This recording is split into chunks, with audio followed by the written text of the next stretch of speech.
What's good, YouTube? I'm Shabazz. Natty Baps. We the Baptiste Bros. Welcome to the show.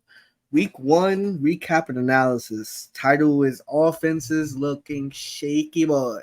Shakes Boy. Had some great football. We've had some not so good, and we had some mid. Mid, mid, A, mid, mid. a A lot lot of of me. mid offs. A A lot lot of of mid me. offs. No offense, spoiler alert, natural. Your Saints was in the middle off, man. I ain't gonna lie. Hey, bro. That Hold shit on. was Bro, that shit was ugly game. bro. So you only watch Red Zone, right? You Yeah. don't be watching your team from snap to snap every single. You watch Red Zone. You're like, okay, boom, picks. We'll talk about every game. We'll discuss offense is looking shaky, defense is starting off strong, mid offs, etc., etc. You know, but before we begin anything, hey, it's the first week analysis show that we have. It's the first one, so let's make it a good one by making.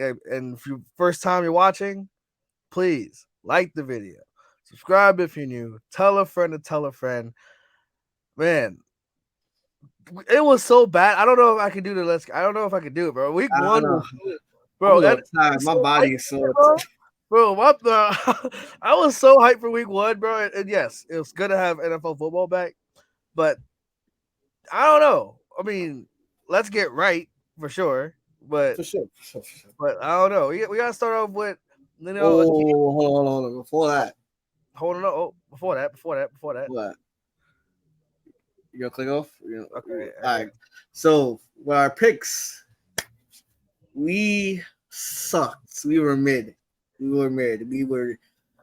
I finished 10-7. You finished 9-8. Week 1. That doesn't make any sense. There's What do you 16 mean? games. How the hell we finish with 17 games? As I miscounted. 1, 2, 1, 2, 3, 5, 6, 7, 8, 9, 10. I'm 10-6. Sorry. 10-6. Sorry. My bad. My fault game. My fault game. My fault game. I was like, how did, bro? But I know it's been away from the game, but math. it was Sunday. It was Sunday night. No, it was Monday night. I'm sorry. 10-6, 9-7. Decent. Decent. We call some upsets. We call some guarantees. The Baker Pack did not hit. He smoked us. I ain't gonna lie. Yeah, we'll talk about every We'll game. talk about that. We gotta start somewhere. We gotta start somewhere. It was like, all right. You right. All right. All right. So Thursday night football. Everybody was hype about it. I was hype. Hey, Lions. Hey, Lions. Mm. Lions upset the Chiefs at home. Week 1. Mahomes' first loss, week 1 loss in his entire career. He threw a back-breaking pick six, but it wasn't really his fault. Let's talk about it. Lions showed up. They ran the ball extremely well. They pounded the rock. They controlled time of possession. The way you beat the Chiefs is you keep Mahomes off the field. You convert on third down. You be tricky. Hey, what? 9 minutes into the game, they want to throw a fucking fake punt on their own 25. They're like, yo, we're 4th and 2. We got to go for it. Dan Campbell has balls of steel. It worked out.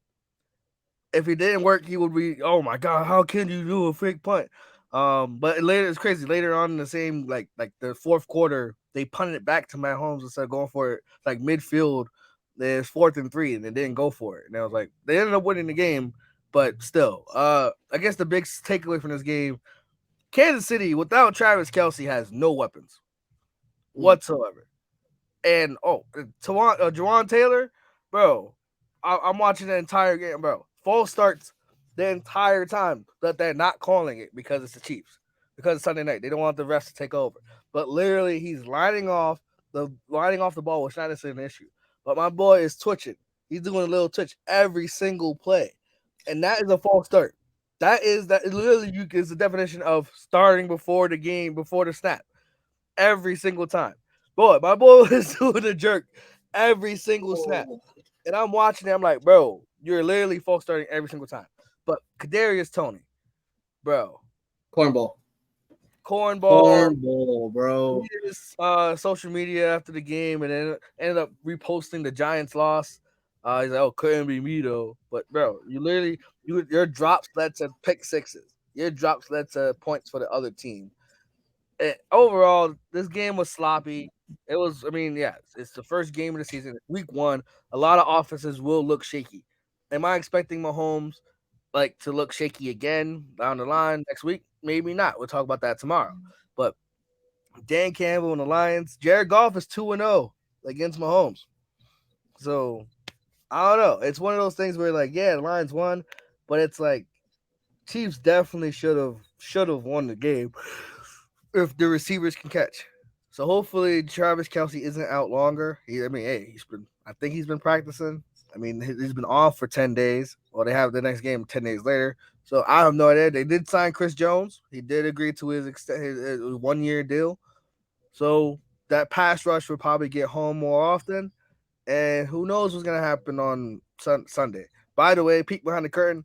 I have no idea who I have probably 3 guarantees on Sunday for now, but I gotta do more research for the show tomorrow because I literally have no idea after week one what's gonna happen. Well, what are your thoughts on the Lions Chiefs Thursday night game?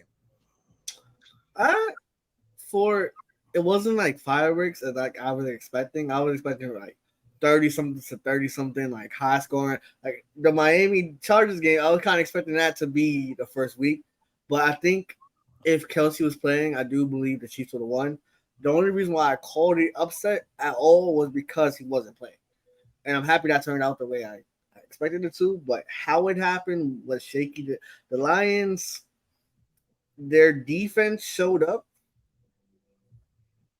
Their offense, it gotta turn it up faster. Like the reason why people are bullish on the Lions this season was because of the offense, because you got Amon Ra, because you got Laporte. Good, he was catching things. He was good debut from a rookie. And then you got Jameer Gibbs and David Montgomery, bro. You got players like they got talent, and I feel like maybe it's appreciate the Chiefs defense. You went out Chris Jones, like they still like consistently third, 3 and out, 3 and out, 3 and out, 3 and out. So maybe giving them more love, but we're gonna see. We're gonna see. There's not really much thought I have into it, but I think it was fine. I think it was fine. I will say something because Nick Wright, Dick Wright's the Chiefs all the time. The 20-0 shit. Yeah. If you watch First Things First on Friday, bro, Chris Broussard was cooking him. Greg Jennings was cooking him. One thing he was like, oh, Jared Goff only had 2 touchdowns on the road, hostile environment. Mahomes only had 2 touchdowns, had a lot of chances in the red zone, didn't capitalize. I'm not saying Mahomes is my favorite quarterback. He's the best quarterback in the league, but you got to hold people to those same standards. Nick Wright can't be picking and choosing. Hey, oh, Jared Goff only had 2 touchdowns. Well, he had 2 scoring drives, and the other one was a pick six. He had 1 touchdown. Cool. Mahomes had 4 opportunities in the opposing territory, 5 really, and teams let him down. Yeah, drops happen. Cool. He made plays with his legs, but he only had 2 touchdowns. Gotta have him in the same standard he holds everybody else to. Like, Mahomes is the best. Mahomes Mountain. Like, Mahomes didn't have the best game of week one, but that's just something I wanted to mention. No, for sure. And you mentioned that I got 2 things to add, and we can move to the next game. So not even at Nick Wright, more so just media in general. I want to put out 2 things. One, the consistency like you mentioned for Jared Goff, because last season there was a lot of instances because Dak led the league in interceptions, but there was a lot of instances where it was like the receiver they tipped it up and then the DB caught it. So he had a lot of those, and they were like, oh, like they're not bashing Mahomes because he got that equity. I get that. But like, come on, like you gotta be consistent with it. And then the last thing I'll mention, because I gotta bring about Baltimore. All last season, all I was saying like, yo, help give my man Lamar some help. But then everyone is media is like, oh, he gotta get it done. He gotta get it done. But yet he has receivers jumping passes. He has one main weapon in Mark Andrews, and like he can't get it done.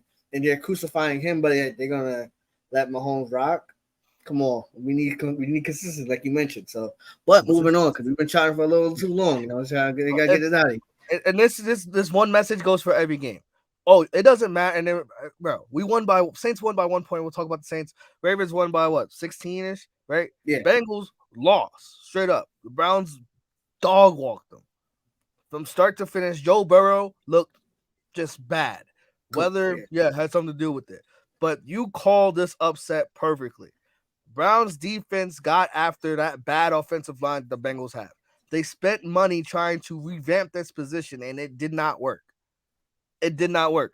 And Orlando Brown got cooked by Myles Garrett. You know what's funny, bro? I did not know that video existed, bro. He's really fake dribbling above the center, and then he snaps, blows right past him, forces a sack. He didn't get the sack credit, and that's the sad part too. A lot of these good pass rushers, a lot of them could have way more sacks, but they don't because their job is to get everybody else involved.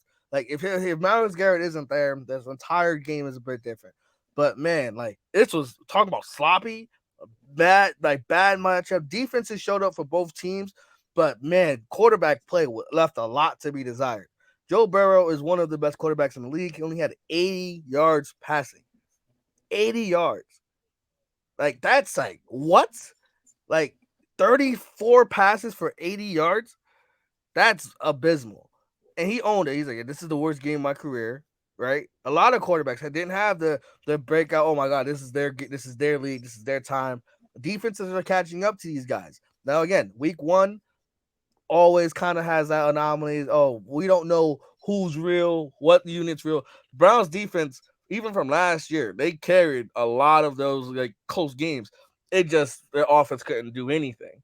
So now they're finally getting some offensive production from Deshaun Watson. That's great. But like, man, this was mid off. This sucked. Joe Burrow is now what 1-6 against the Browns in his entire career. That's the one team he just seems that has their number, and that happens in the league. That happens. Matchups make fights. Styles make fights, and it's kind of crazy. And the one thing I was gonna say before when we moved on to this game, right? Everyone's the Chiefs' loss has an asterisk to it, right? It's week 1. Like, a loss is a loss. You lose. Like Joe Burrow, he's want to throw this game film away. That's fine. Every team who won, it doesn't matter if it's by 1 point, by 2 points, or by 40. Your job is to stack wins when you can, especially early in the season. And you lose, your job is to stop that losing streak from continuing. There's no asterisk with L's.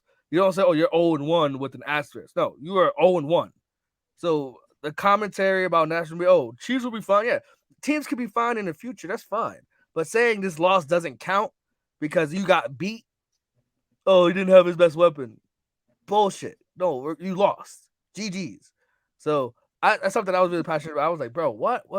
Chris Collinsworth said it. No, Mac Tweet. One of those two said it in the Thursday Night Football broadcast. It's this loss. Oh, it really has an asterisk. It was Tirico for sure. Yeah. Tirico. I'm like, bro, they lost. Give credit to the Lions for showing up. Give credit to the Lions for being healthy. It's a war of attrition. But man, Joe Burrow looked bad. Just so that's all I really gotta say on that game. This is your AFC North, the AFC Mid, because y'all, all your offenses looked shaky. Yo, man. Chill. So we gonna get. We're talking. So, all right.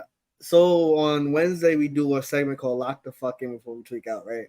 It's accredited to Chris Broussard's Buzz List, right? We had Deshaun Watson on it, and I gave him like an orange, yellow. Like it wasn't good, but he wasn't bad. He did enough to win the game, which I really wanted him to. I wanted him to like air it out, go crazy. I expected a shootout, but it was a middle because the rain was crazy. But the Bengals can't stop the run. We knew this. Jesse Bates looking like they kept the wrong person. I don't know. Hey, they couldn't pay him a little extra. Now he's in Atlanta going crazy. That's all I'm gonna say. We kept bum ass Mixon. He ain't do shit. Right now you signed Joe Burrow literally on like Thursday, right before the game started, and then now T McGee is not gonna be the next season because you're gonna resign Chase. Like it's weird, and your offensive line is still ass. You just cut Lyle Collins today. It's I didn't even know crazy. that. Holy shit, I didn't even know that. That's insane. Like, bro, the Browns are actually like they can be consistent like this. Defense running the ball with Nick Chubb, and if Deshaun Watson get better and better every game, yo, they're gonna be a scary out for the whole AFC. But I ain't worried. But they did the job. They did the job, and I called the upset. I was like, bro, like when you don't practice for the whole off season because of a calf, nursing the calf, and you're not really trying, you're not confident. He's moving like I'm watching highlights. He's like a little nervous. So how do you get the game reps? This happened last year. They started 0-2, and then they capped off like 12 straight wins and all that. So I'm not that concerned about Burrow. I am concerned about the offensive line because they're going to keep playing defenses who want to hit them. Speaking of that, we'll talk about that tomorrow when Ravens play. But speaking of Ravens, I'm happy we caught the dub.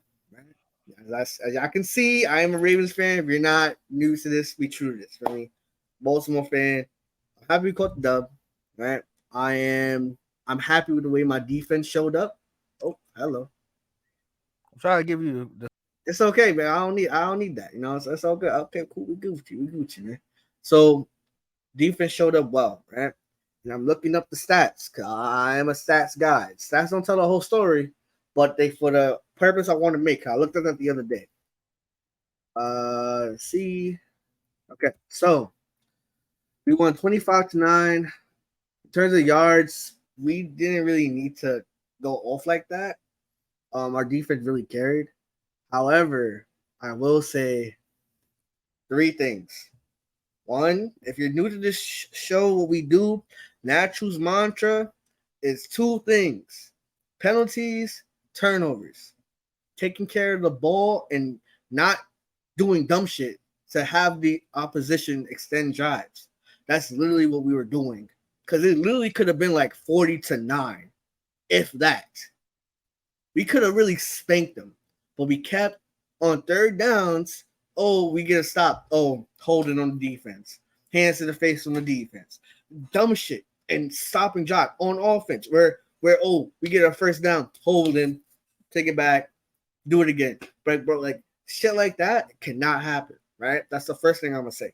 The second thing I'm going to say, which is kind of second and third thing, I'm happy with Zay Flowers. I'm happy with OBJ. He had some clutch pat on PI calls and a good catch to close out the game. We got to get them more involved. But, and also, prayers, J.K. Dobbins. Yo, it's a shame because if I know his story, like, yo, he was injured last year, came back, helped us win some games. Contract year, he got injured his Achilles. He's out for the season. I hope we do right by him and give him like a 1-year deal. Not too lucrative, of course. He got to earn it, but like hopefully we can keep him on the team. Injuries. Marcus Williams got injured. Ronnie Stanley got injured. Mark Andrews is already hurt. But I don't know what's going on. But the last thing I will say before we pass it on to Natural, about my Ravens, about Texans, they saw some good things. They saw some bad things. He's a rookie quarterback. We all rookie quarterbacks pretty much lost. Like it's just a thing. Like literally, they all lost like all in 3. So like he'll get there. I see potential in him. But about my Ravens, and this has been a trend throughout the whole league. I don't know when it started. But probably started with Sean McVay. Preseason, you think, oh, I don't watch preseason, but it actually matters. Especially when we have a new offensive coordinator. Because the first time we're trying out all these sets and motions and new plays is when week 1 starts. That shouldn't be a thing. Now imagine we had played a better team than the Texans. Then the first time you're debuting any new moves and new plays is week 1. That's not the time to experiment. You're supposed to experiment during practice and during the preseason, especially with a new OC, especially with new weapons like OBJ and Zay Flowers to get their timing and their rhythm right.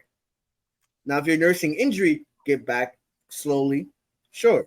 But like for us, this preseason was crucial to get timing right, to get plays right. We were gallivanting about, Zay Flowers looking good in camp, OBJ is looking good in camp, But if we're not seeing anything, it's kind of hard to put that on paper. Put that like, oh yeah, we solidified here. Now, some of the run schemes was great. I saw a run where we was pulling guards and then Gus Edwards took the ball and that was awesome. More of that, please. But like you could tell we were rusty. We could tell we were sloppy because we don't get the reps in the preseason.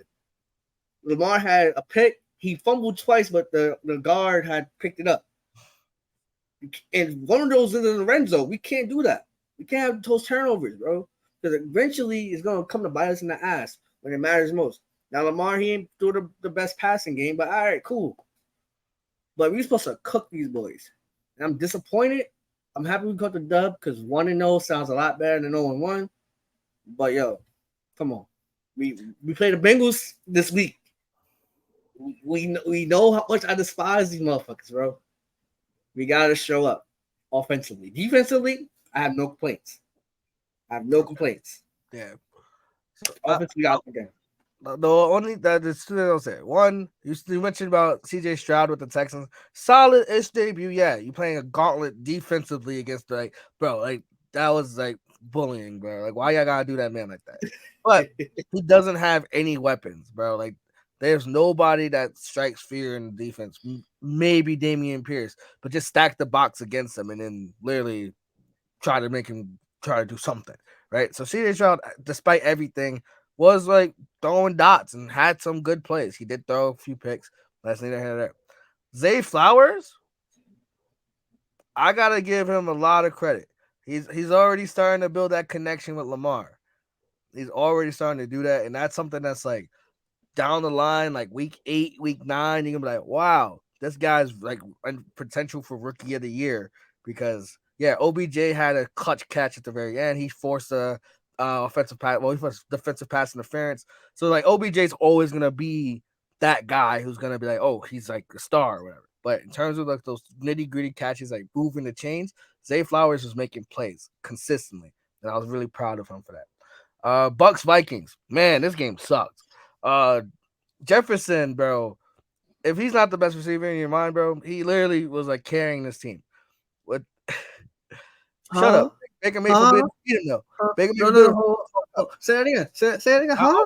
I will not say it again. Kirk Thuggins did not show up. You talking about red zone interceptions, bro? Clearly, red zone interceptions. This dude, Kirk Cousins, was always moving the ball. He'll get all the yards, but he could never put them away. Now the Bucks, the NFC South, bro, everyone's older. Dude, bro, 3 teams there's 1-0. That's 3 teams 1-0, and one team played the other. So all y'all niggas who say the NFC South is the worst division, hey, fuck y'all, word. But defensively with the Bucks, man, I gotta give them a lot. They kept them in the game. They forced 3 turnovers. Baker Mayfield, as much as Shabazz shits on him, he made clutch plays when he needed to. And he's a gamer, man. I'm not gonna give him he's still fade Baker, still all that stuff. I think they lose to the Bears next week.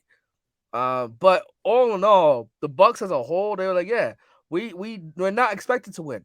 We don't have Tom Brady, and that sometimes does good things for teams. Where there's no pressure, there's no high expectations, there's no we gotta win the Super Bowl or it's a losing season. Sometimes you just go and play the game that you love. You get paid to do, and the game becomes simpler. It becomes why you started playing the game in the first. Play the game in the first place. The Bucks defense has always been great. They will continue to be great. Their players will make plays. I won't be surprised if Baker Mayfield gets benched later on in the season. I won't be surprised because he made some shaky stuff. But when it came to beating the Vikings, 1 p.m. Kirk Cousins, man, that's what I'm saying. Like week 2 is so much harder to predict than week 1. Because you still have that preconceived, oh my God, this team can be so good, or this team was so good. Conversely, this team sucked so bad, but then they win in dominating fashion week 1, like the Browns, like the Rams. We'll talk about them later. It's like, whoa, damn, what is this team, right? So Bucks showed up defensively, offensively, still got to work out some kinks. Vikings offense, man, they can move the ball. Jordan Addison's gonna be this kid's gonna be special. But they already have another special guy. So they have 2 guys that's going to be like, damn. Like these are – and Jefferson's looking to get paid. It might get that extension relatively soon. That's what the rumors are saying. But hey, I don't know though. I'm not a GM. But good win by the Bucks. Fuck the Bucks, but good win regardless. What do you got? You got to apologize to Baker Mayfield, son. Fuck no. Nah. I'll give credit where credit's due. We hold ourselves accountable on Baptiste, bro. You know what I'm saying? We don't.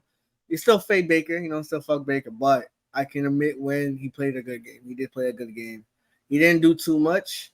He did a dot to Mike Evans, which was really the antithesis of the Baptiste bros. Like it was a Baker to Mike Evans. Like fuck Baker, fuck Mike Evans. You're like, God damn.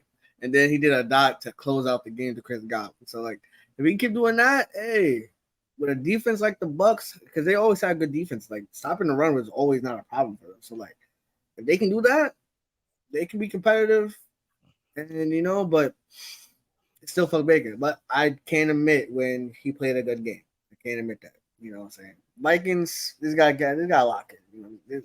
They play the Eagles Thursday, which is gonna be tough. So 0-2 is looking like it worked, but I'm calling the upset. But we're gonna talk about this tomorrow. Panthers Vikings. Panthers Falcons is not really much I want to say, except for that dude B John, man. Like, bro, that touchdown, man. Touchdown was sexy as fuck. That sounded mookie. I don't care. That shit, my son was, whew, man. And Algier too, like that 1-2. Like I didn't know how that was gonna play out, but they keep doing that, playing the defense, suffocating defense like that. Hey, they can be competitive. But I will say this: I'm so mad. Desmond Ritter gotta go, bro. He gotta go, man. Oh my God! Finish. Right, so I'm glad they caught the win, right? No, I'm glad they caught the win because I like players on that team. But when Drake London doesn't catch a pass, when Kyle Pitts only catches 2 passes, bro, like the quarter, like it should be passed. Like you're in a passing league, right? It's the pass game should be first with the complement of the run game. We don't be one dimensional. The Ravens, we are living like doing that only goes so far, bro. Like you got a generational tight end prospect in Kyle Pitts, and Jake London's not a slouch either. Get them the ball, bro. These check downs and all that other stuff. No, like there was a route Kyle Pitts that ran. I saw a TikTok. He cooked him. He was wide open, but yet check down to Bijan. I get it. He's the best prospect in Saquon. I get that. But come on, son. You got another great prospect here. So, good win for the Falcons, but I want to mention something because you hit the nail on the head. One, not much to take away from this game. Bijan showed up. He showed why he was like one of the generational running backs. Defense, the new additions, Jesse Bates made hell of plays on that defensive side of the ball. And I was like pleasantly surprised because if you peek behind the curtain, if you don't know, I go to my buddy Corbett's house and we have 4 TVs, right? And he has Sunday tickets. So Saints is on one side, and then we had the Vikings game up top because he believed in. He actually bet on the Bucks because he hates the Vikings obviously because he's a Bears fan. And on the right TV we had Bijan and the Falcons versus the Panthers. So I'm watching a lot of this game. Their defense is drastically improved from last year. Drastically improved. But what the Falcons want to do, they want to run the ball. They do not want to throw it at all. And that's going to be their downfall because you're going to come to a team that like literally will suffocate you defensively. But you talk about the split carries thing, they'll eventually figure it out. Just like the Lions, they'll figure out, hey, we have a guy. Jameer Gibbs looked explosive off the ball. Bijan looked great, like immediately, screen game, etc. Desmond Ritter, he only he had 3 completions, right? 15 for 18 for 115 yards. 15 for 18 for 115 yards. That's not gonna cut it. And if you incorporate sacks in that, right? The Panthers outgained them. They outgained them. They just fumbles, picks, turnovers. Like, hey, that's what up. Third down, they were 20%. Atlanta.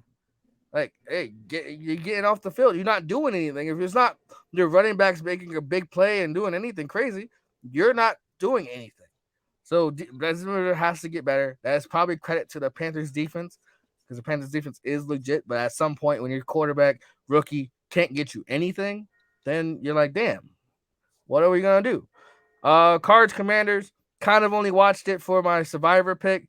I I really have nothing else to add. Like Me Brian, neither. I got nothing. I really don't like Cards fought hard. At some point they were winning, and I was like, "What the fuck?" And Commanders ended up winning. Cool, survive in advance. I was sweating my ass off. But It was like 16 to 13. I was like, yo, what the fuck is going on right now, son? Mhm. I'm like, come on, son. Come on, son. They don't know me, son. Because like, all right, people had to curry. Survivor pool, me and Nash were in. $50 for one slot. So he bought two. I bought one. Bro, if I had lost the first week, bro, because of the freaking Commanders, bro, I would have purposely bet fading Commanders the whole freaking season. I don't care. Nah, dub. But they caught the dub. So I survived. I don't gotta pick them again. So fuck them. Cards did their job, played hard enough to win, but they trying to tank for Caleb. We're gonna see. Yeah. Jags and Colts, bro. I was pleasantly surprised. And you said, yo, don't be surprised if the Colts win, and they almost did it. Mysterious things happen in Indy, and they legit once they had that freaking fumble six by I think the Forrest Buckner, I was sweating. I was like, oh shit, here we go. But me, I love chaos. So if an upset like that happens, I'm like, I don't mind it. I don't mind it. I literally don't. But Calvin Yours. really looked amazing. Calvin really looked amazing. Mm-hmm. He looked like legit.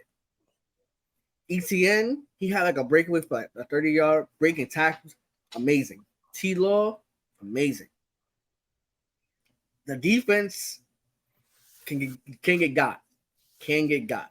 Especially in the run game. Because Anthony Richardson was cooking the boys. And maybe because they probably underestimated him because they didn't know, because obviously you don't know he's a rookie. But if you're a Colts fan, you're like, all right, he's a good dude, very humble. He's someone like I could root for. So they got something there. If they can get something right with JT, hey, they can make some things happen. Because the defense was suffocating the Jags for a little bit and then they broke away. But honestly, good Jags win. They needed it. Cool. Yeah, you mentioned all the good things about the Jags. Defensively though, like, hey, if you're not facing a rookie with limited weapons, like, hey, Anthony Richardson, he was doing some good stuff, man. He wasn't he forced it a little bit. He had a pick. I can live with that. He's trying to make a play. I can live with that. It's like, I don't know. It's not like, oh, the Jags won over there, but Trevor Lawrence looked cool, but they struggled for most of the game against the Colts. And like, you talk about they can get got. Like, offensively, they'll be in every game because again, Calvin really looks sharp. Off for 2 years, receivers are pretty cool at coming back from rest. Like, hey, if we're ready to go, let's make it happen. But man, like, he looked fast, he looked explosive, he got open. He's definitely going to be receiver one, if he's not already. Like, hey, whoever snagged him up in fantasy, like, that's pretty cool. I just think that, hey, there's not much you can take away from this game because the Jags are expected to win. The Colts are rebuilding. This is more for like a Colts future site. It's okay. Can they stack wins? They play the Texans this weekend. I don't know what I want to pick or who I'm going to pick yet. But if I just talk about who looked better week one, the Colts definitely look way better than the Texans did. But again, Mm-hmm. level of competition. Jags are not known for a stifling defense. Ravens are. So it's kind of like, damn, do we throw out that week one film? That's a whole part of week two. Tune in tomorrow for our picks. But a team that looked bad did not arrive, which was shocking. Steelers, bro. Mike Tomlin, bro. I'm like, yeah, like that, this is like one of those you just throw the film away. Bright spot for the Steelers. TJ Watt, 3 sacks, forced fumble. Like, he's the only person who showed up. Like, if you watch Chisel Adonis commentary, subscribe to his channel. Chisel Adonis, he's awesome. His commentary comes out tonight. I watched it on Patreon. Subscribe to his Patreon. He's like literally saying like the only person who showed up for the Steelers was TJ Watt. Patrick Peterson got cooked. Your boy, I gotta give you credit because you called it in the summer. Brandon Ayuk looked good. He looked good. That boy Mm. good. That boy good. That boy good. I got you called that one, but I'm not saying he better than Debo. Not yet. Not yet. But Christian McCaffrey, and it's weird as I said. Oh, Brock Purdy coming off elbow surgery. Steelers want to hit him. So he wants to get hit. Can he? He got hit. He got sacked a few times now. But at the end of the day, he like got back up and still delivered the rock.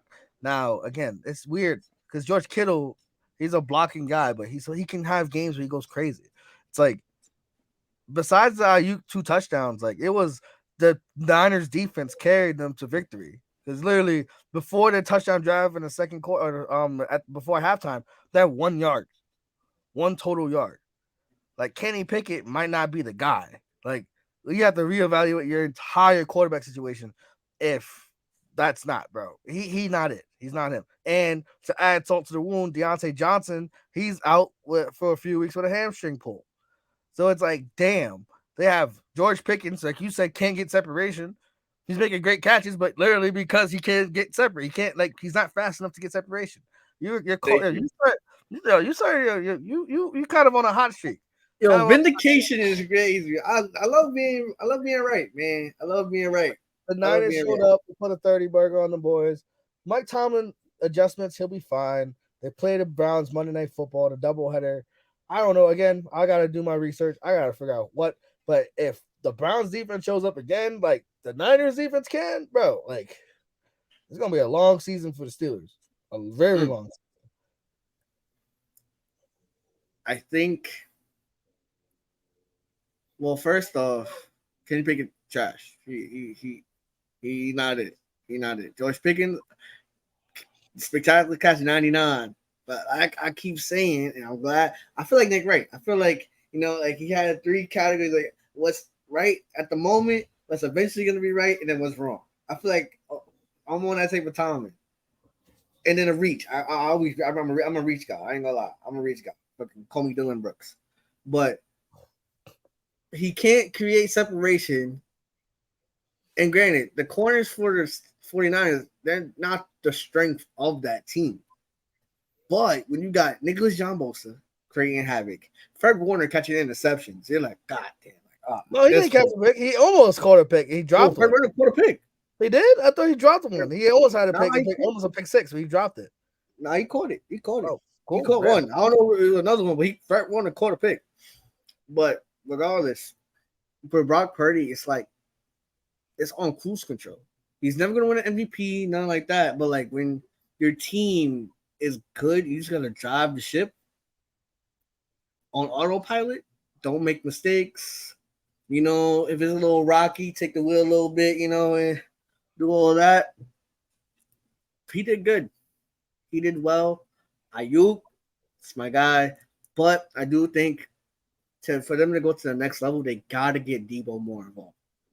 They gotta get him in get literally no one wants to tackle him. Like literally, this is what you keep saying. Like give him a wide receiver screen and let him work. The same thing the Ravens do with Zay Flowers, like because he's shifty as hell. Debo is just he'll run a nigga over. So just give him the rock, jet sweep or whatever. Get him involved more, which Kyle Shanahan is definitely capable of doing, and you'll be good. CMC running for $150, that helps too. So it's not Yeah, really it's one of much. those. Yeah, Steelers though. I think their Steelers will be fine. I trust I trust in Mike Tomlin. We trust. He's a brother. But they'll find a way to win. They win games that they shouldn't, and they'll go from there. All right, let me talk my shit, bro. Let me talk my shit real quick, bro. Go ahead. Oh, I know it sucks. I got you. All right. So those who don't know, obviously, bro, I'm a Saints fan. my Duh. bad. There's no got to be said. So Mm, we good win. shit, Jimmy. We win 16-15. We forced 5 field goals out of the Titans.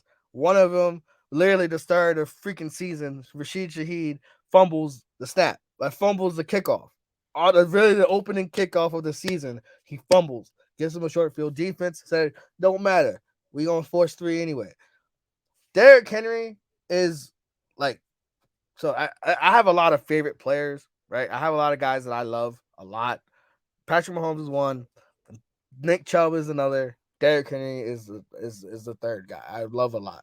And I was nervous as hell when I saw. I'm like, fuck, we played the Titans week 1. Damn, we gotta stop Derrick Henry. And he averaged about 4 yards a carry, 15 carries for 63 yards. Right? It's like damn, but like, which is great, cool, and he had like a massive screen run. It was like a 50-yard reception, 51-yard reception screen. I was like, Derrick Henry catching screen passes. What are we doing here? What are we talking about here? So besides those two big plays, and again, they ended up in 3 points anyway. I kept saying the same thing, and my buddy Corbett can attest to this. Defense would get. We had 3 picks off of bum ass Ryan Tannehill. I was like, yo, he sucks. And hopefully people are like, yeah, this guy needs to get out of there. DeAndre Hopkins, he had 7 catches for 65 yards. Cool, 7 catches, fantastic. Marshawn Lattimore, that's a clamp because he literally caught a pick. He mossed him. Straight up mossed him. So D-Hop kind of slow. Whatever, Traylon Burks, he didn't get a catch to the 4th quarter. So it's one of those things where we're playing prevent defense, and they start still moving up the ball, and again, they force 3. My offense. So as Shabazz said earlier, if you're new to the show, you're like, okay, what do these two people value? I say the same thing. And this last year killed me, and I almost had gray hairs, and I almost pulled out my beard here. Turnovers, penalties. Saints had 7 penalties. Again, it's like what the actual blank. 7 penalties, drive killers. Before the drive can even get started, boom, holding, offense. Now instead of it being 2nd and 5, it's 1st and 20. It's like, damn, we can't even. Our entire game plan for the drive ends because you're going to start off with a holding penalty or a false start, or you get a big play. Oh, whoop, pass interference, offense, or whatever. But I'm happy. We got to clean up our offensive line. Derek Carr got sacked 4 times. Trevor Penning, our left tackle, who's supposed to be like he's a mauler in the run game, but in a passing game, he got like beat a lot. And we did get lucky with a fumble that wasn't a fumble, that kind of wasn't. But Derek Carr still threw a pick though in the red zone. We're like, bro, we can go away with touchdowns here. We gotta stop settling for 3. We gotta start getting touchdowns. Literally, we kicked. It was field goal, punt, field goal, and it's all that other stuff. So it's like at some point we gotta understand, damn, like your defense is balling out. Your defense will ball out for the entire season, right? But we gotta get points when we need it. We gotta get touchdowns, not field goals. So if I had 3 things to take away from this game, defense, ball the freak out, and oh my god, like just the defense always. And I'm always just proud to have a good defense because that travels. Weather, non-related, it could be in the dome, it could be outside in a rainstorm. As long as you have, or the snow blizzard game, whatever. If you have a good defense, you'll be fine. But you got to get points on the board. Now, I will say, I don't know if you've noticed this or seen this on TikTok or whatever, but Derek Carr called his shot. He had like 300 yards passing, whatever. But he's like, yo, we got to put these boys away. 4th quarter, it's 3rd and 7. They have a timeout left. And if we get a first down, the game's over. He's like, yo, Rashid, 1, redeemed himself. 2, he's like, yo, go deep. We're going to end this game right now. Drops back, 3rd and 7, launches a dot. Rashid, bang.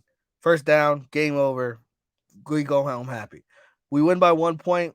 Yes, I would have wished it was more for the cover purposes and for the over. But again, I don't care if we win by 1 point, 40 points. Doesn't matter. Saints win. And that's what we got to get those wins early. Right? Our schedule does get harder towards the back end of the season. So we got to get these wins now while we can. Lastly, Olave. Bro, Olave was cooking, bro. Olave had 8 catches for 112 yards. Michael Thomas came back with a vengeance. 5 catches, 61 yards. Didn't get hurt. Whew, great. Rashid Shaheed, 5 catches, 89 yards. We're spreading the ball around. The one problem that I will say that we had, and I'll bring you back into this because you probably didn't really watch the game. One problem that the Saints have, we can't run the ball. We cannot run the ball. We had 2 yards of carry. that's gonna alleviate itself. You know what I'm saying? When Yeah, we had, Alvin bro. Kamara comes back, when rookie Kendrick Miller comes back, that'll be alleviated. You know, Jamal Williams is good, but he's more of like a goal line threat. He's not Yeah, really like a. bro. It literally was He's like 2 yards. It would be first 10. Oh, first and 10. Cool. Let's run the ball, bro. Second and 8. Oh, we get a great run from somebody else. Taysom Hill. Oh, first 5 yard run. Cool. And then we run the ball. Big 30-3. It's like that's just those kind of drives are just end because you can't run the ball. You can't milk the clock because you can't get a first down running the ball. Like, yes, those things will remediate themselves. You'll get players who come back from injury or suspension in Kamara's case. But hey, I was real proud of our defense. I was proud of Derek Carr, even though it was the pick that he forced. He didn't have to. He managed the game. He did what he was supposed to do. In the receiving core that we have playmakers. Just run the ball, stop turning the ball over, and stop committing dumb penalties, which all hopefully should remediate itself. But that's really it. And yeah, so that's all I really got to say on that game. Word. uh, shout out to the Saints. You know what I'm saying? Both our teams won. You know, and us. From what I did see, it was your defense showed up. Uh, your offense, left a lot to be desired, but that's okay because the Titans actually have a pretty good defense. Like if you don't watch football, I said, oh yeah, the Titans can be competitive this year. You look at me crazy, but like their defense is the reason why. Like offense, no. I'm surprised Ryan Taylor was still playing. I'm surprised he didn't get benched. But hey, I don't know though. I think you said the penalties and turnovers. Like literally, that's the recipe, like for disaster. So that'll alleviate itself. Dennis Allen, no offense, not a good coach, but I love like when you mentioned Derek Carr calling his shot. I love that. That's the kind of shit like to really like get a team behind you, like believing in your other players. Like yo, she run fast, get open. I got you. Like shit like that is definitely good vibes and good karma, good energy for your Saints going forward. Fucking A. Fucking A, bro, bro, bro. Yo. At this point, bro, even when I root for the brother, he lets me down, bro. It's at the point where I'm fading the Broncos every week. It's on that type of timing because, bro, you lose to the Raiders with Jimmy G. Your defense allows 17 points, but you only score 16. How? How, my brother? How? It makes no sense. Legit makes no sense, bro. I get it. Your receiving core is a little injured. Jerry Judy's out. Tim Patrick's out. But Cortland Sutton's pretty good. Greg Dulcich got injured. You got Adam Troutman. Okay. Javante was cooking. Now I put someone to blame on Sean Payton as well because you could have ran the ball a little bit more. You could have got a little more screen game action. Give Javante more touches. Pete Ryan more touches. That's fine. It'll alleviate itself week 2. But for week 1, bro, but I actually had faith that I was going. I went and literally no one talked about it. Like no one is talking about. I mean, Monday they did like, oh, Colin Coward, like he was efficient but not great. Like he was calm. It was all right, but you didn't lift up the team like we needed. The defense calm, kind of easy because unfortunately, what's Jacoby Myers got injured. I'm glad he Right. was all right though. Praise, Glad praise, he was praise. all right though. But like, yo, you would expect like Raiders about to spank him, but like, yo, they got Devontae. He did decent. He did decent. Like not even decent. He was ass. I ain't gonna lie. Patrick Surtain locked him up this time. But Jacoby Myers went off. Josh Jacobs was ass. Defense was suffocating him. But Jimmy G is a winner. Like that's literally what he does. He just wins. Ugly ways, whatever. It wins as a QB stat. That's what people saying. I don't believe it, but hey, it's whatever. He wins. Shit. Hey, just one baby. Fucking Broncos, man. Just one baby. That's all I gotta say, man. Like, it's weird that the team that won, you're not really talking about them. Like Jimmy G won. Oh, 1 point. The story continues from last year. One, Sean Payton. As much as I love him, well, he's always a Saints legend. He got us a Super Bowl, right?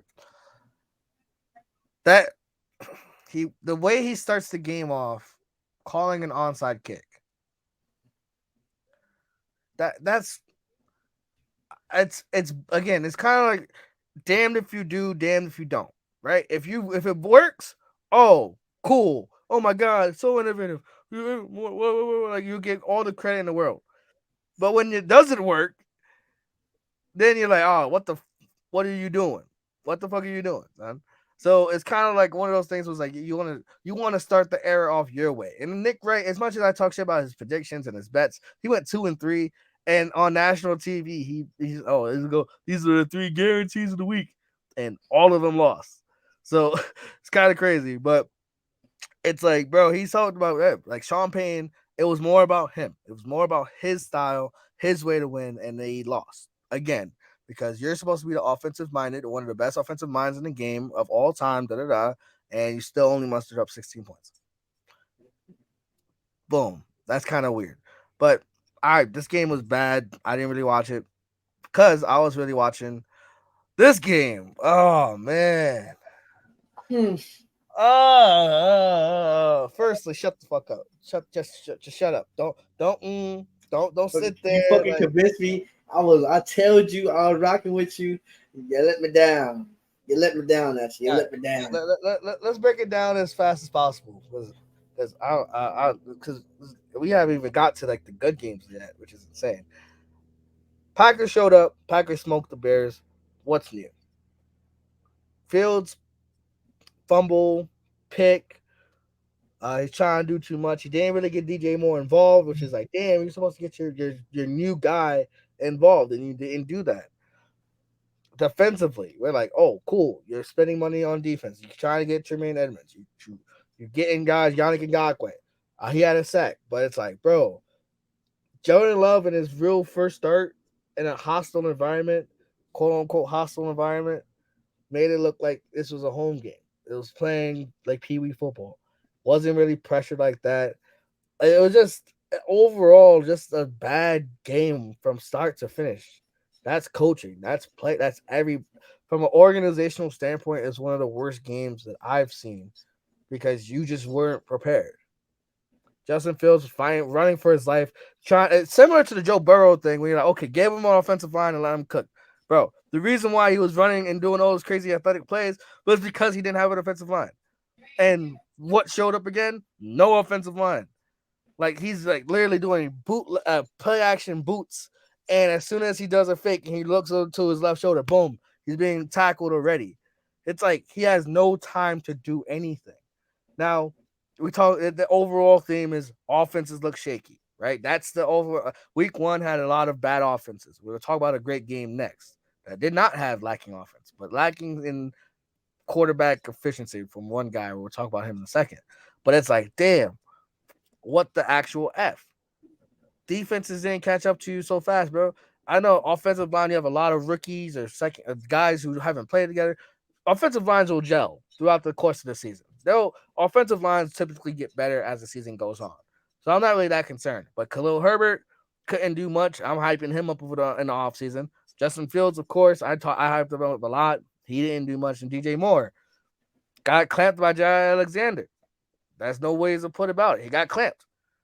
And for the Packers, Aaron Jones, he tweaked his hamstring.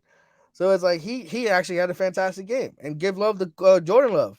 He it's kind of like, hey, manage the game. Don't fuck it up. Don't turn the ball over. Don't force things. Don't commit dumb penalties. And a lot of times you can win games by not shooting yourself in the foot. Make the plays when you need to. Be athletic. Run for first downs. And just don't fuck up. Whoever team messes up less typically wins. And the Packers took care of business. That's I don't really have much to add, bro. That game was just it started off competitive, and then like the Packers just like opened that door and just whoosh. That's pretty much it. But eh, eh, eh, eh, eh, eh, eh, eh. Pick the wrong side. But the reason why I'm doing my evil live because I played Jason in fantasy. Jason likes to talk a little smack. He's like, oh, after because the last person he needed to play was Tony Pollard, right? So he's like, oh, after Tony Pollard, I'm gonna FaceTime you when I win. Talk all that shit. I'm like, cool, cool, cool. I'm humble. Humble, I'm chilling. I'm losing. I'm down a lot. I ain't gonna lie. I'm down a little bit. But feel me? You got Tua throwing for 460. You got Tyreek 10 for 200, 2 touchdowns. That shit helps you catch a clutch dub in fantasy. So shout out to them too. Um, both teams can get scored on. Both teams, maybe later in the season when Jalen Ramsey comes back, the defense will be better because Xavier Howard can't cover both Jalen Waddle. I'm not hard. You can't cover Keenan Allen and Mike Will. Like it's kind of hard. My beef was with the Chargers though. I ain't gonna lie. My beef was with the Chargers only because from what I did see, Herbert wasn't really throwing the ball like down the field like that. He was really limited. Like a lot of check down. Again, you got Eckler, you got Joshua Kelly, who they actually ran the ball fairly well, which is surprising because they really didn't do it before. But in terms of you got a speedster in Johnston, you got Keenan Allen who can get open, and you got Mike Will consistent catch on 99.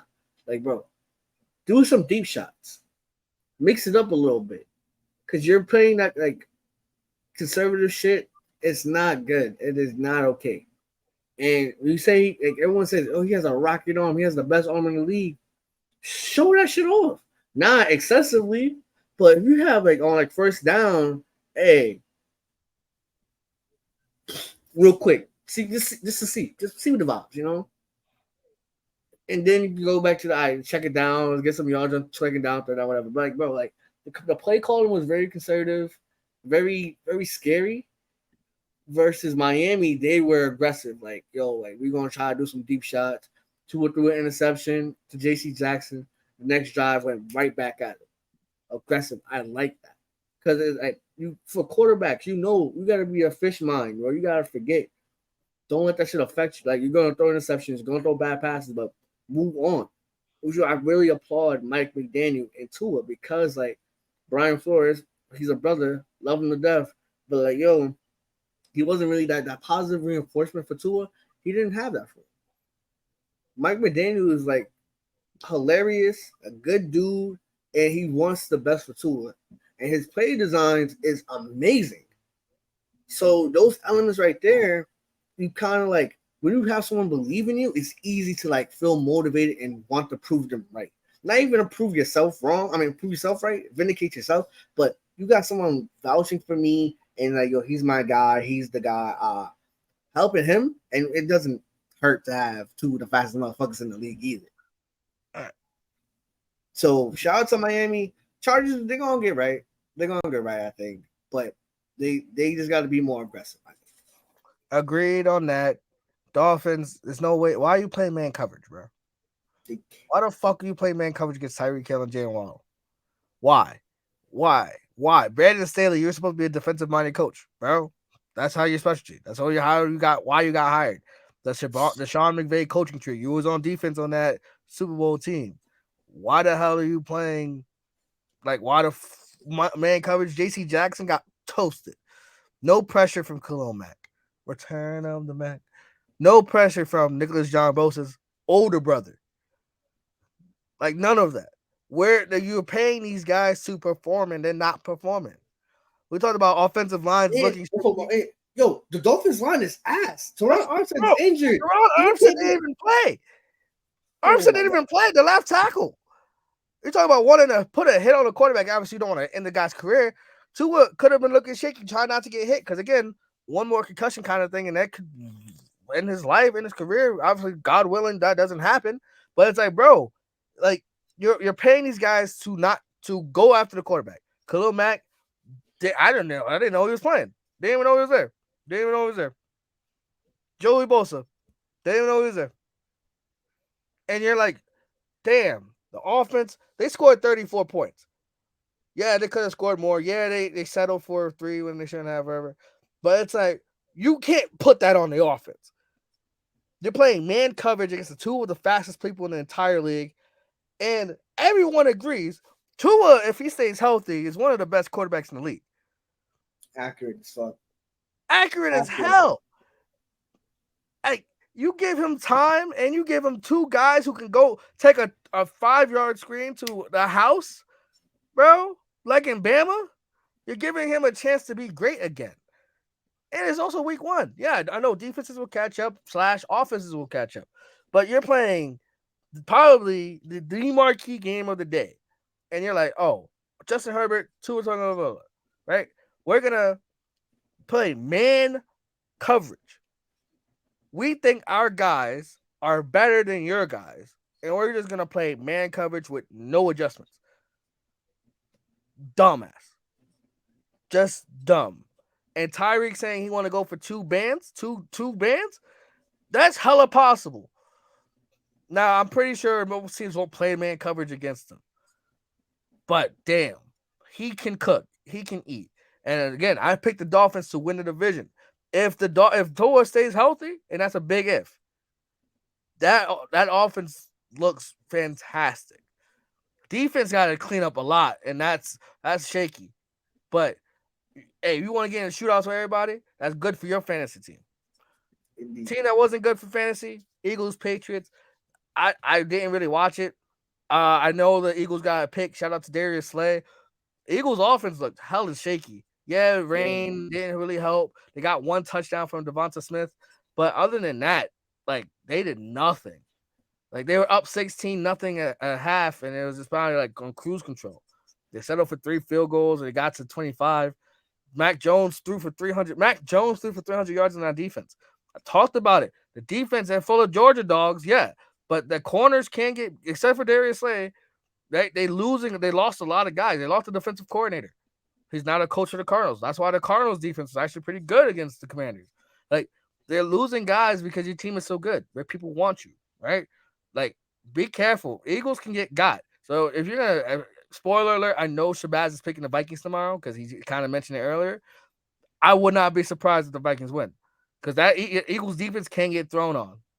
They can. But again, we'll talk about break down that game tomorrow. Eagles win, gritty game. Shout out to Tom Brady being the whole like, oh my god, they celebrate you for no cool. But like Patriots are just trying, man. I don't know who they got next week, but it's like, damn, they just it's just blech. They got the Dolphins Sunday Night Football. That's gonna be a great game, and I know they won't play man coverage against freaking Tua. Like, but Eagles win, ugly game. I don't really got nothing else to say about it. I low key once it was close, I was like, I hope the Patriots win. Bro, I love chaos. I love chaos.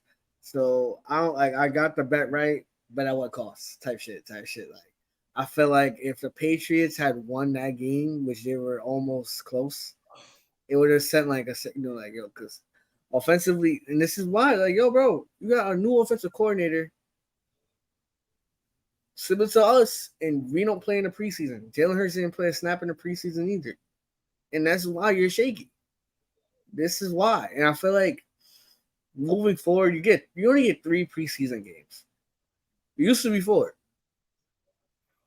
Like, you know, it used to be, you used to have 2 days and all that. So you get 1 practice a day, you get 3 preseason games. I feel like if y'all play one of those games, half, a quarter, just to get some rhythm, then you're good to go. But playing no snaps with a new OC, that's how you know.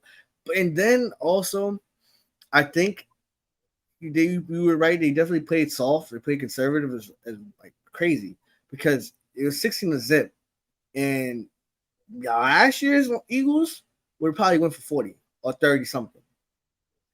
Where they just kept throwing bombs to AJ Brown or Devontae, but there was no bombs to be thrown. It was very lackluster, and a part of me wants to blame Jalen Hurts for the rust. Fair. Part of me wants to blame the OC and Nick Sirianni for being soft. Like, come on. Like, it's week 1. You got to have a statement. Yo, what's your statement? What kind of coach do you want to be? What kind of OC do you want to be? You're a new guy. Where's your imprint on the scheme? With the Ravens, you saw what Tom Huckin wanted to do. With Shane Steichen, with Anthony Richardson, you saw what he wanted to do. Well, Jalen Hurts, you got one of the best quarterbacks in the game Where I don't even know your name. The OC, I don't know his name. Whatever his name is. What kind of OC do you want to be? Because eventually you want to be a head coach. So now you're a reflection of that right now. So they got to get right. They got to get right because they play the Vikings, and like you said, they can get got. So it might be a shootout or it might be a blowout like last year, week 2, which is ironic. They played them again week 2, but whatever. Moving. Rams Man, Seattle, bro. Shocker, shocker. I was pleasantly shocked.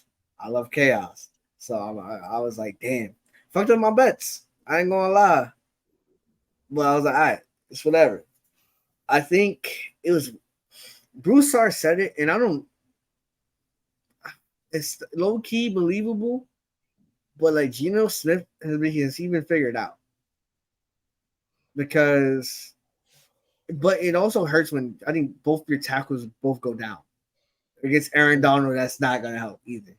Because I know the Rams roster wise aren't the best, but they still got Aaron Donald, who was a Hall of Famer, one of the best I ever do. So it's like, come on. And then the Rams had freaking Tyrod the other day, and then he had Puka Nua, whatever, some random rookie, some bro. random kid from BYU. He cooked, like legit cooked. He's gonna probably be the number one person on the waiver wire. Like he legit cooked, and you're like, all right, that's cool. If I'm the Rams, I'm happy. Y'all didn't get spanked. Y'all off to a good start, and Cooper Cup could, well, I think they can be competitive. Hey, but maybe it's week 1. Sean McVay had a lot of time to prepare. Maybe. But they went at Seattle, which is not an easy thing to do. So shout out to them. Gino got to get better. JSN got to get better as well because he dropped a lot of passes too. But they'll get there. They'll get there. Yeah, for sure. I'm trying to see who does Seattle got this week. Seattle plays the Lions week 2, and That's tough. that's a tough game because again we just saw Thursday Night Football. Hey, Aiden Hutchinson, if your tackles aren't there, Aiden Hutchinson's gonna eat. You're gonna feast. And off 10 days rest, and they have time to prepare for you, bro. I'm not picking the Lions in my survivor pool. That's for sure. But I'm definitely like tomorrow. Spoiler alert, I'm picking the Lions to beat the Seahawks. Show the team that you're actually for real. You have 10 days off. Be ready to go. But yeah, it's like Rams, they kind of put everybody on notice. Hey, we still here. We still got a potential Hall of Fame guy named Matthew Stafford, who's a dog, who's a baller. Yeah, they have rarely any weapons. No name guys. They have Tutu Atwell, who we kind of know, but that rookie guy, I don't even want to even try butcher his name because I don't want to be disrespectful. But they got that running game. They got Aaron Donald on defense. That's kind of all you need. You're going into the game. You're like, okay, Seattle. You have DK. You have Tyler Lockett. You have Kenneth Walker coming back. You have Geno Smith, who had a career resurgence. You have an offensive line that's solid but not great. But you have a defense full of rookies who were last year rookies, and now they get that game experience. So hopefully you got better. They just got exposed. And I picked them to win. I picked them to win the division. I think I changed it to the Niners, but I got them in the playoffs. Like again, you don't want to overreact to week 1. You don't because again, anything can happen. You don't know if it's a trend, if it's a blip, but Seahawks got to get your shit together. But a team that wants to get their shit together, and I'm glad. Where the New York fans at? Where the Giants fans? Vindication. I said the Giants is going to be ass, last place in the division. What are they? Last place in the division. Now it's after week 1, so I gotta be fair. But 0 points, bro. Scored the lowest amount of points in week 1 by a lot. By a lot. It's Bengals great. scored 3. Yeah, but would you rather be the Bengals right now or the Giants right now? True. You paid this guy $40 million for what? I don't even want to talk about the Cowboys defense showed up. Dak Prescott didn't even do much. He didn't have to do much. Cruise control. Chill. Cool. Tony Pollard ran 2 touchdowns in. A touchdown and a fumble, but he did his thing. Cool. Offense didn't really have to do nothing. You literally know nothing about the Cowboys' offense. It's everything about the defense and everything about Daniel Jones and that offensive line. If it's not Saquon making something happen, that offense is ass. I'll say that again. If it's not Saquon Barkley being Superman, and literally carrying this team on his back. The Giants' offense is ass. And yet you pay a man $40 million for what? Oh, his offensive line was bad. Oh, he didn't really have receivers. You go get a guy in Darren Waller who kind of showed up in the second half and got a lot of try to get something going. But dude, you pay a guy when you could pay other people. Like Giants offense leaving a lot to be desired. And they played the Cardinals week 2. I was like, oh, I had a whole math that I was like, oh, fade the Cardinals every week. I got the Giants potentially beating the. Now I'm not gonna be dumb. I'm gonna pick the Giants to win in money line, straight up bets. I don't even know the spread yet. We'll figure that out tomorrow. But for Survivor, the Giants are not touching my picks until I see drastic improvement from Daniel Jones. Now, albeit Dallas defense might be one of the top 3 units of all of football, because their biggest weakness. Again, I watch people. Bro, I watch other people. I'm not that smart. I watch other people be smart. Word, shout out to Stephen A. Their biggest defense, weakness last year was opposite of Trayvon Diggs, and they got that in Stephon Gilmore, who had a pick. So it's like they have very little weakness on that defensive front. Niners defense probably give them a run for their money. Jets defense, we'll talk about them next. We'll give them a lot for their money. But top 3 defense in the league? And that's something that we already knew coming in. What team looked worse? Steelers, Bengals, or the Giants? I'd say the Giants because they literally got nothing. Nothing offensively. Nothing.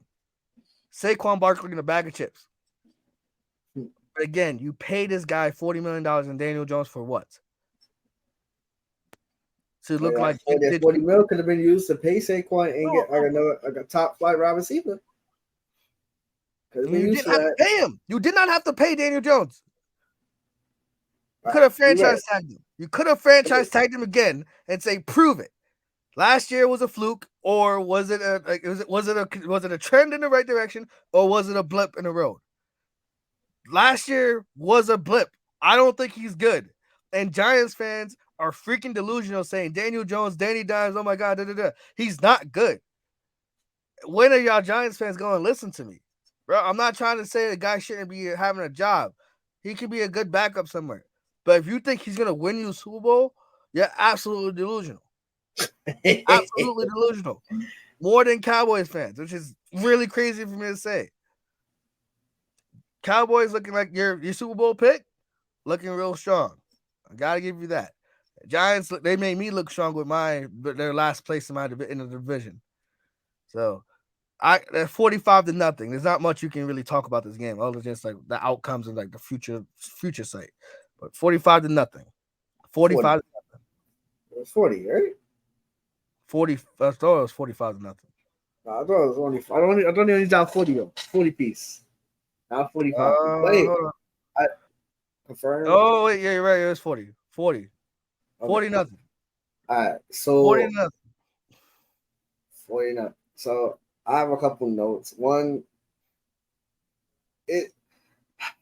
I completely agree. Why are you paying Daniel Jones 40 mil? That's a lot of bread.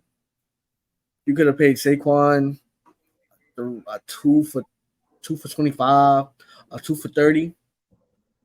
Give him some extra bread, not go through all that turmoil and trauma. I said drama. That's one. Prove it. That's why people have one good season and you're like, oh my God, we gotta no. Because prior to that, Daniel Jones was Danny Dope. People knew him as a guy who fumbled or intercepted once every single game. Literally, that was like a prominent thing for him. Like he was turning over the rock every game. And now you want to pay him that. Now you're locked in for him for 4 years after this season. It's just insane. But that's one. Two, it's kind of hard to bash the Giants when football guys are just like, that's not your night, big dog. You get a punt, you get your field goal blocked. First of all, that first drive was like, okay. Then that holding call. Oh no, I think it was a full start. Full start, took it back 5 yards. Then you get sacked, so there's more. So then you get your field goal blocked for a touchdown. Not even just blocked for a touchdown, right? And was it a fumble? Was it a pick? What they call it a pick? Saquon had it, popped up his hands, pick six. You're already down 13 because the kicker missed the kick. Sorry, Notre Dame. Sorry. It's you're down 13-0. Then you throw another pick later down the line. Then you just get bodied, sacked. You got sacked 7 times. My beef is with Daboll because why was he still in there? Like once that I think in the third quarter, Sterling Shepard was running and Trayvon popped it out of his hand. He fumbled. I was like, all right, at this point, like there's no way. Like the Browns was spanking the Bengals, and right in the beginning of the fourth quarter, Joe Burrow was out the rest of the game because it was like, all right, we're not gonna win this one. It's okay. Why make him go through that extra punishment for no reason? Those hits add up. So he got sacked 7 times. That's like at least 3 or 4 that he didn't need to get. That the backup, which is Tyrod Taylor, he could have gotten. I don't know, man. Come Giants on now. has a lot to be desired, man. So, yeah, but we're gonna see. Cowboys, they got a test next Sunday now. They got a test next Sunday against this Jets defense. Oh, we're gonna talk about that tomorrow. But for today, Bills. Oh, there's a lot of takeaways from this game, bro. There's a lot of takeaways. So, all right. First of all, prayers to Aaron Rodgers. You know, it's unfortunate. It's low key. He's about to be 40 in a couple of months. I feel like at this point, it's like you might want to consider retirement because you're about to be 40. You're about to recover from a torn Achilles. Like that's insane. That's one. 2. Before that, on the Aaron Rodgers thing, he hurt his calf at the start of training camp. So similar to KD, he had a calf strain, and that led to him tearing his Achilles as well. So again, this is talk about preseason, talk about injuries and all that stuff. Anything can happen. And people will blame it the turf and all that stuff. No, it's bodies happen, injuries happen. But yes, Aaron Rodgers, hopefully successful surgery and maybe come back next year ready to go. Maybe not, but I wanted to mention that point because people are like, oh, how did you get it? That's what happened. Calf strain, beginning of the season, and then that leads to more injuries if it's not dealt with properly. Continue. So then you're like, all right, now the Bills gotta win, right? Gotta win, right? No. Fucking like football gods was like, it's 9/11 in New York or Jersey, but representing New York. You're like, yo, the Jets gotta take this. Ironically, the Jets gotta win on 9/11, which is insane. But how did they win? Josh Allen. My biggest takeaway, you can probably talk about the Jets side. I don't know. One thing I mentioned about the Jets, Garrett Wilson's a dog. Brees Hall's a dog. Dalvin Cook's a dog. Literally similar to Brock Purdy. If Zach Wilson could just steer the ship and not fuck it up, Gucci. You could be in a lot of games with that defense you got. Because you're forcing Josh Allen to throw 3 picks to the same guy. I think Jordan Whitehead I think he had more catches than Gabe Davis. I gotta confirm that. While Natural talks, I will confirm that. But like, bro, and then he fumbled twice on the same play. He bobbled a snap, picks it up, instead of just like letting it go, he getting runs. But then my biggest beef, right? My biggest gripe with this guy, talented, high ceiling, all that. When he's low, he's low. Like when he's not hitting, and you think, Diggs had 100 yards, calm, 100 yards in a touchdown, which low-key shouldn't have been a touchdown. I think they just wanted to give it to him. I don't know. But his decision-making is subpar. It is very much subpar. Like he thinks he's freaking John Morant trying to dunk on everybody. Like, bro, no, bro, like that does not help. That doesn't work all the time. Now it works.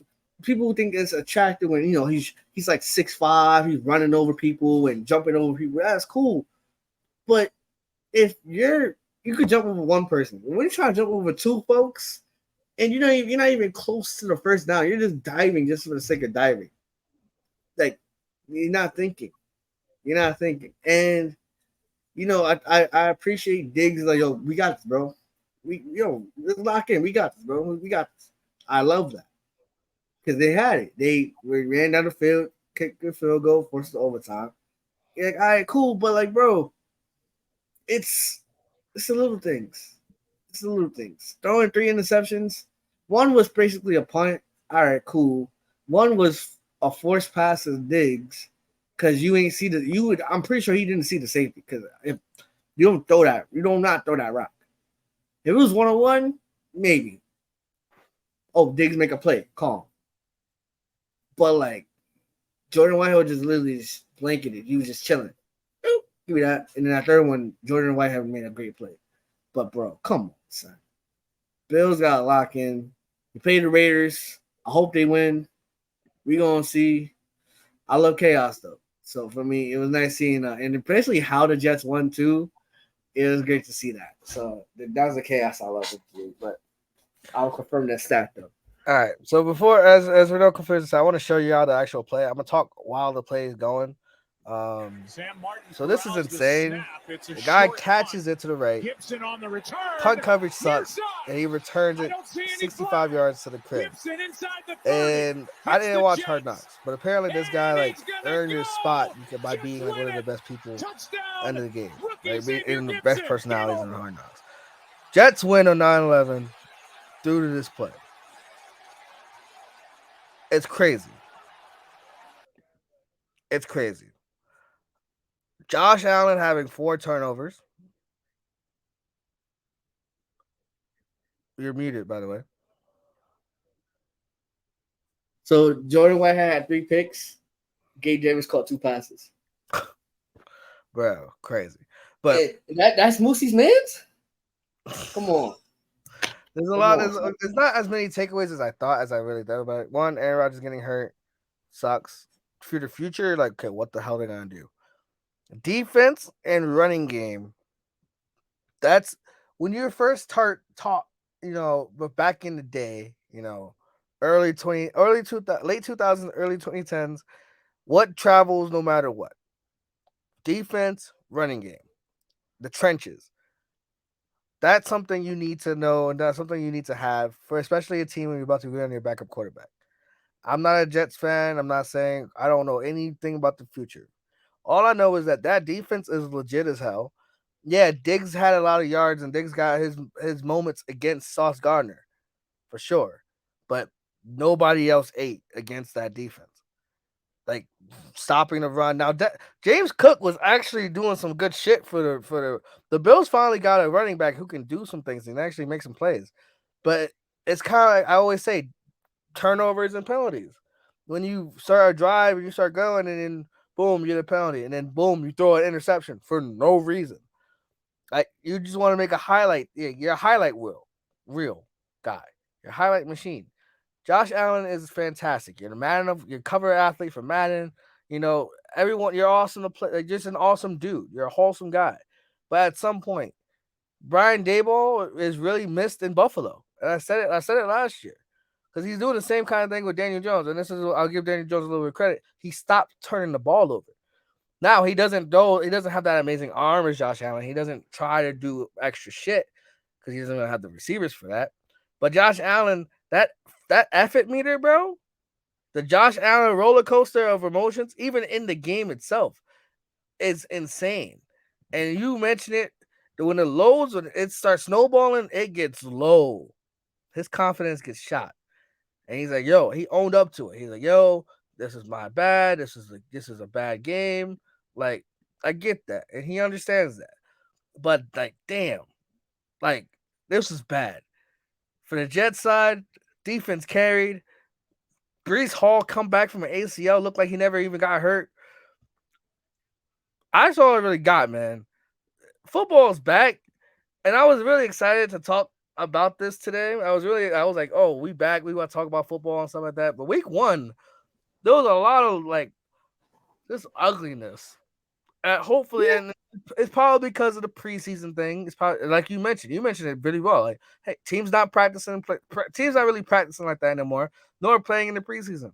It's kind of like college football, right? College football, they go straight into the game, straight into it. They don't really have uh scrimmages with other teams or like team practices or whatever, joint practices. They don't have that. They don't have anything. So it's like, but they practice from basically all summer, like Yeah. practice, like try to install plays and all that good stuff. The NFL, they don't really have that. They don't have real life competition until week one, kind of nowadays. So it's in that I college don't know. model. Yeah, I don't know what a D1 is life is like. I went to a D3 school, but like I was an RA for these football players, bro. They're like 7 o'clock, if that, like 6 o'clock in the morning, 6:30 to like 7 o'clock at night. And this is walkthroughs. They're having like 2 a days. They're walking. We're watching film. Like they're doing a lot. I'm pretty sure for D1 is like from sun up to sundown type shit. And depending where you at, even the summer, that's like slave heat. You know what I'm saying? Down SEC, Alabama, Tennessee, shit like that. So Point is, practices. Point oh, is, point good. is, No. NFL. I mean, yes, it's back. Overall, good product. Obviously, like the margin of, and this is the overall thing. And I'll end it with this. There's two things. Wins. You want to get wins in this league. There's no asterisk with a win. Right? There's obviously when you win, cool. It's easy to clean things up so you don't lose those close games. But every win, treat them as like equal. You try to go 1-0 every week. That's the goal. 1-0. So now some teams are 1-0. Some teams are 0-1. Make those adjustments to stay undefeated or get the win that they desperately deserve. That's the first point. Second point, man, it's good to have football back, but everyone thinking that, oh, this game is easy, though this is an easy win or this is an easy dub. There's a small margin of error for NFL teams. Like the Jets, literally lowest starting quarterback, right? But they force 4 turnovers and still win the game. Why? Because the margin of error is so small. Like you have to be. I'm not saying perfect, but you have to not shoot yourself in the foot. Ravens and Texans, right? Oh, Ravens are favored by 10. Yeah, won by 16. Cool. But it took a long time, and it's still probably quite you still leave the game with question marks. Is that offense still gonna gel eventually? Yes, it will. Your defense looks fantastic. Cool. It always does. But this was a kind of game where you try to test out those new plays in the offense, try to see who you have, who can you trust, and other stuff like that. It's like, oh, it's the Texans. The Commanders. Commanders literally, they have Eric Bieniemy. He's a first-time OC without Patrick Mahomes. He's a first-time dealing with a damn near rookie quarterback. They have a lot of things to clean up with, right? It's every game in the NFL is not designed to be easy. There are easy, quote unquote, easy games, but it's 60 minutes, it's 11 on 11. It's up to the players to go out and play. And if they don't perform, if they have an injury that no one really knows about, or they're lingering injuries, that shit it add up. Colts could have upset the Jags. Could have, but they make the plays when they make to. A small margin of error. It's not like in college where you'll have Alabama facing freaking Rice. No, you're facing professional athletes who get paid not as much, or they might not be as good. But they're still professional athletes who get paid, and it's their job to do their job. So never take for granted a quote unquote easy win or easy game because your team could get upset just like anybody else. So that's my soapbox. I'm done. Is there any comments you have left? Any given Sunday, man. I'm happy football's back. Like you mentioned, any given Sunday, anybody can get got on any day. So we're gonna talk about more of this tomorrow. Week 2 predictions tomorrow, 8:30. Be there or be there. You know what I'm saying? You got no choice. You got no choice. I saw that from my girl. I ain't gonna lie. She said it to me. She's like, "You'll be there or be there," and I was like, I write that down. I write that down. Be there or be there. 8:30 tomorrow. I'm Shabazz. That's 90 Baps. From me, drop a like, subscribe if you're new, tell a friend to tell a friend, and see you guys tomorrow.